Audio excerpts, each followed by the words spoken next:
Hello everyone, welcomes to Annie's with TV. Our story starts off with a man, Itami, on the train playing a mobile game. He faces off against an army but he runs out of energy and loses. He exits the train station and heads up the escalator to an event when he suddenly hits his head. He imagines seeing an elf, a witch, and a rare goth girl.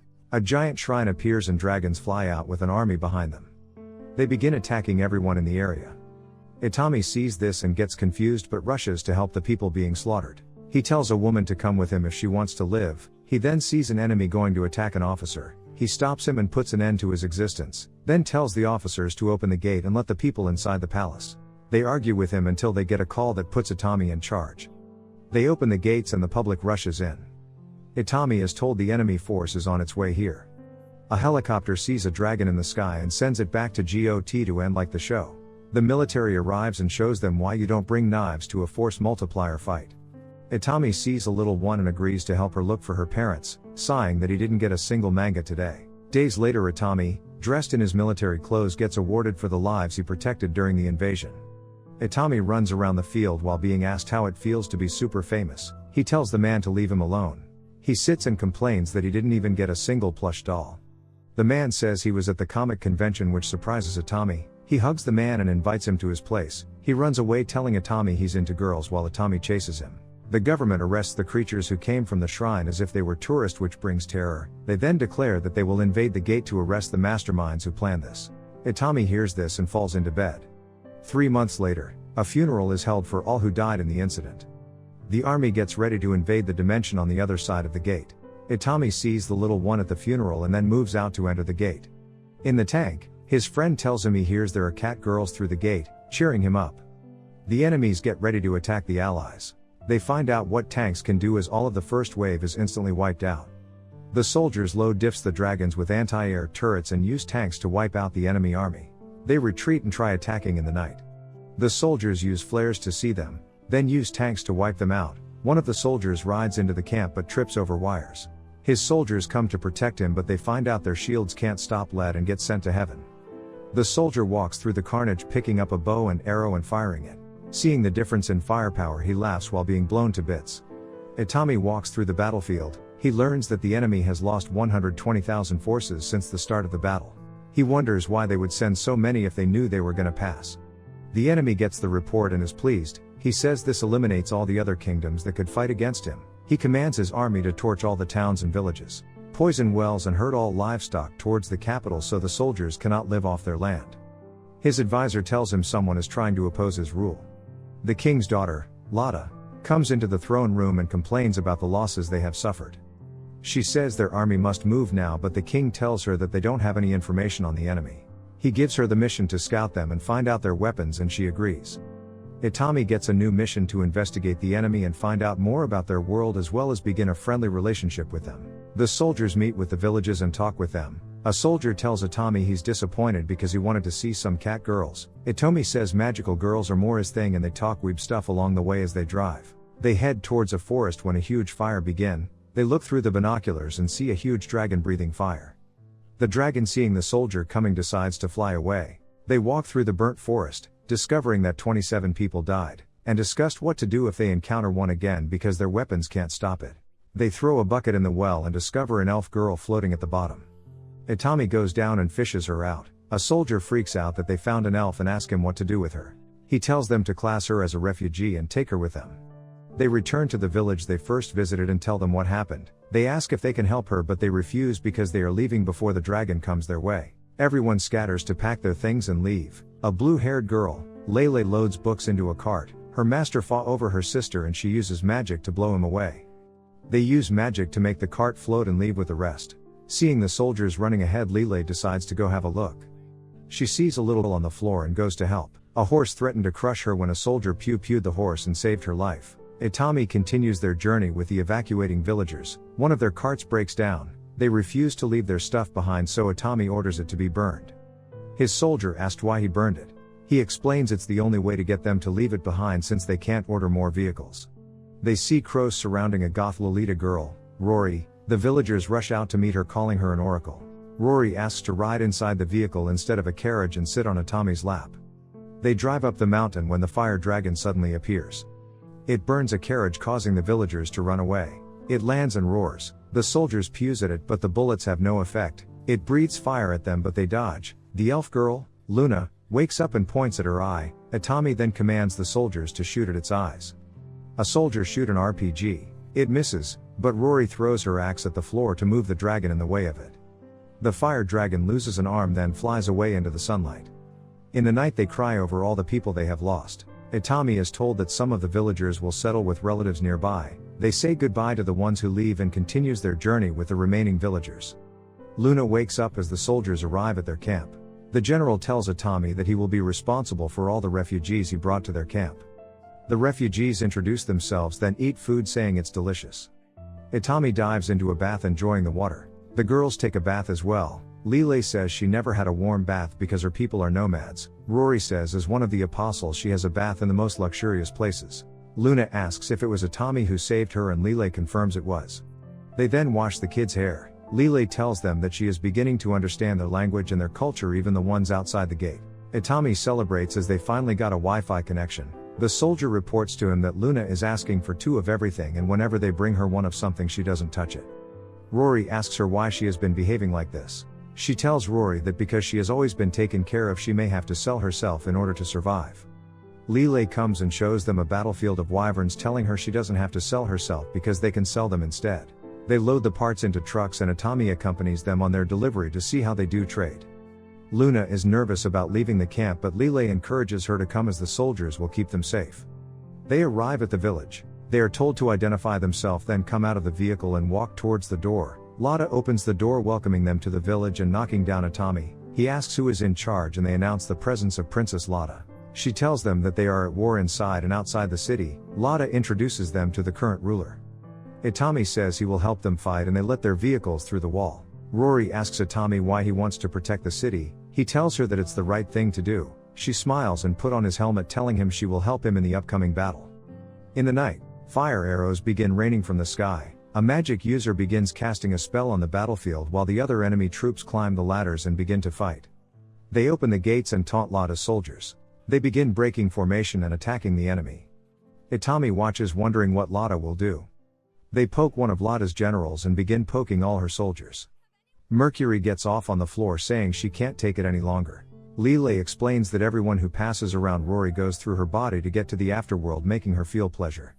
She then jumps off the roof and heads to the battlefield with Itami following behind her. A fleet of helicopters heads towards the city to help Itami. Rory jumps in the middle of the enemy and sends off the biggest one while laughing. The helicopters arrive and show the enemy what lead can do. The enemy tries to fight back and pass on. They try to run away and pass on. Anyone who the helicopters spare Rory and the ground soldiers unalive them. One of the enemy begs the Oracle to help them instead of Lada but she sends him to respawn. The pilot tells them it's time to end this. After a countdown he airs out the battlefield with a 6-barrel electrically operated Gatling gun. Lada wonders how can something like this exist, realizing how small they are compared to the soldiers. Itami holds Rory and purposely accidentally touches her breast and gets hit. Lada says the soldiers are too powerful and if they fight she would have to surrender.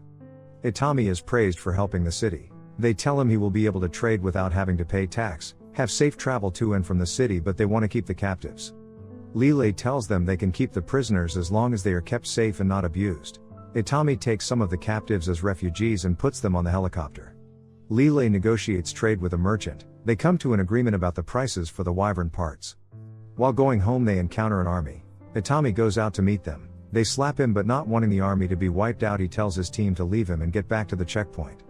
In the night, the soldiers watch their kingdom wondering if he's dead. Lada throws a glass at the head of the blonde one calling her an idiot. Itami sits in the corner beaten to a pulp and falls over.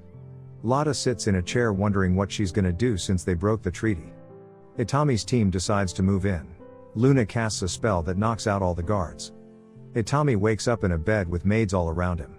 He realizes that one of them is a cat girl and smiles. The head maid tells him these are his personal maid and to do with them as he wishes. They hear Itami's soldiers entering the building and go to meet them. The soldiers enter the building and find Itami being fed by the maids. Lada scolds the women who attacked Itami, telling her if they fight the soldiers the kingdom will fall. She tells her that to repay Itami she must offer him her body. She argues with Lada but agrees. Inside Itami's room, everyone gets along. The blonde soldier enters the room seeing everyone taking pictures together and getting along. She proves that blondes lack brain cells by getting upset and slapping Itami for existing. Lotta asks what happened to Itami's face, but he says it's nothing. She finds out that he's heading home to speak to his senator. Fearing retribution for what the blonde girl did to him, she decides to accompany him back to apologize for breaking the treaty. They leave and head towards the base. Lotta sees the soldiers' pewers and Lile explains how they work. She sees the other weapons and decides her empire stands no chance. Lotta meets the general of the army and tells him she apologizes. They ask if she wants to reconsider the treaty, but she says it's fine as it is. Itami asks Luna to join them on the other side of the gate. She agrees when Rory and Lile's master comes in and invites themselves.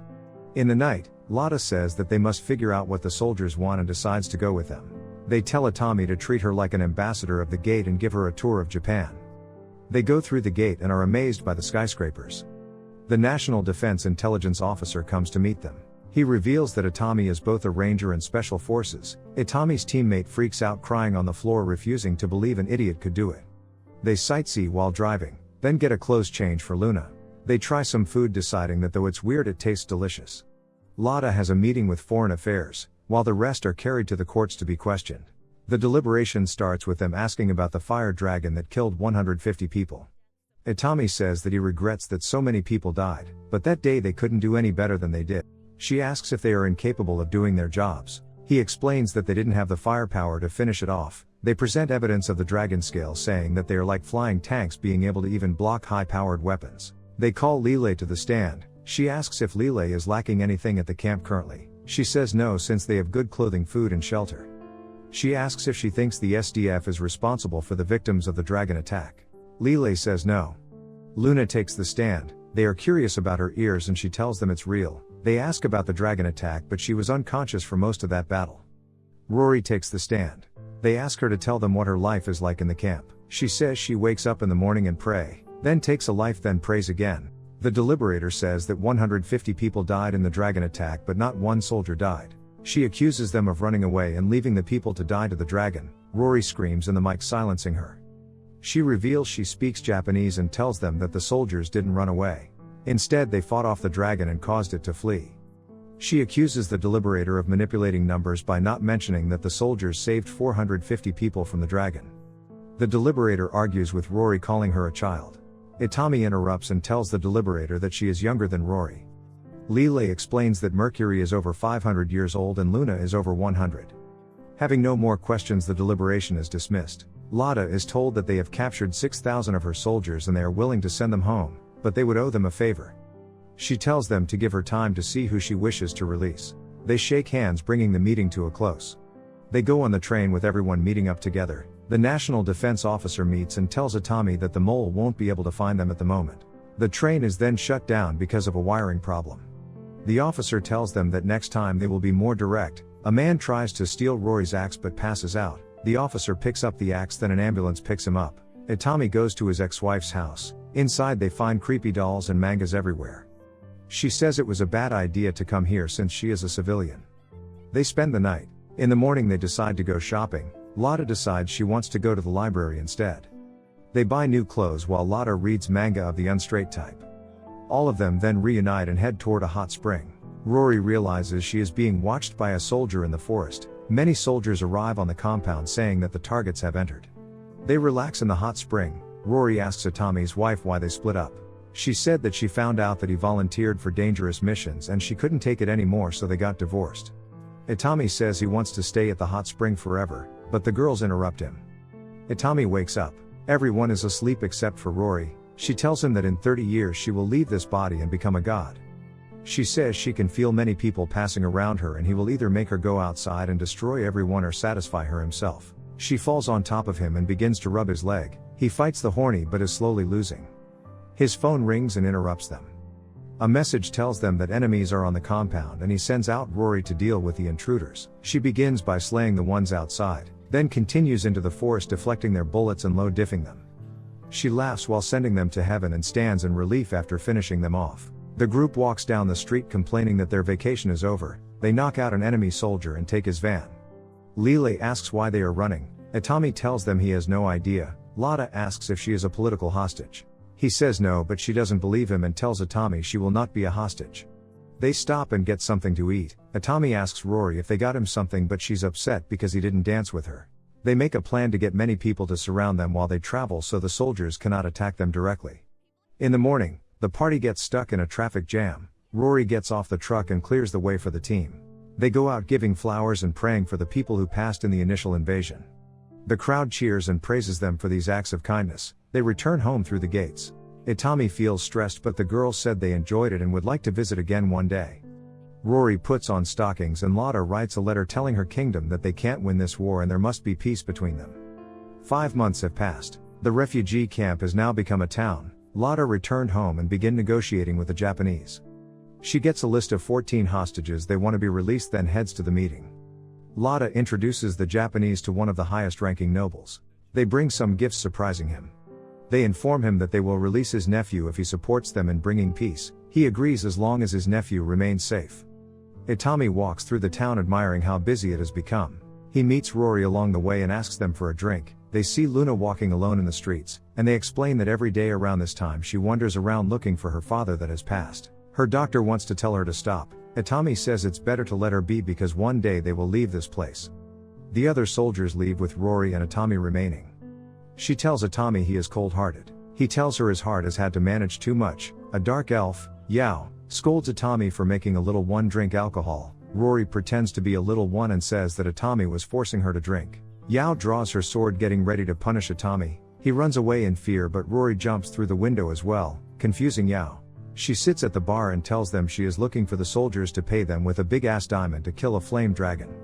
The bar closes and she has to leave. She walks through the forest and sleeps by a tree. In the morning she sees jets flying over her head and begins to cry as she found the soldiers. She runs towards the base declaring that her people will soon be safe.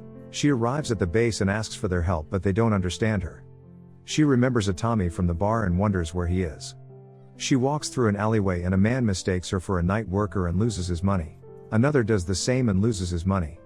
She sees a furry that can understand the soldiers and goes over. She begs for her help, but she refuses since she's working. Soldiers see her acting suspiciously, then brings her in for questioning. They get Lele to translate and find out that her village is being attacked by a flame dragon and she needs help to get rid of it. The general says she can't help her because it's outside the border of the empire and it will be seen as an act of aggression if they pass. He apologizes and sends her off. They tell her Itami may be up for it if she can find him. Itami arrives near the city, delivering goods to be sold. They meet Lotta and they give her a manga of the unstraight variety. He finishes dropping off his package for Lotta and heads to the empire with the rest of the goods. That will be all for today. Like the video if you like the video, subscribe for more. Thanks for watching.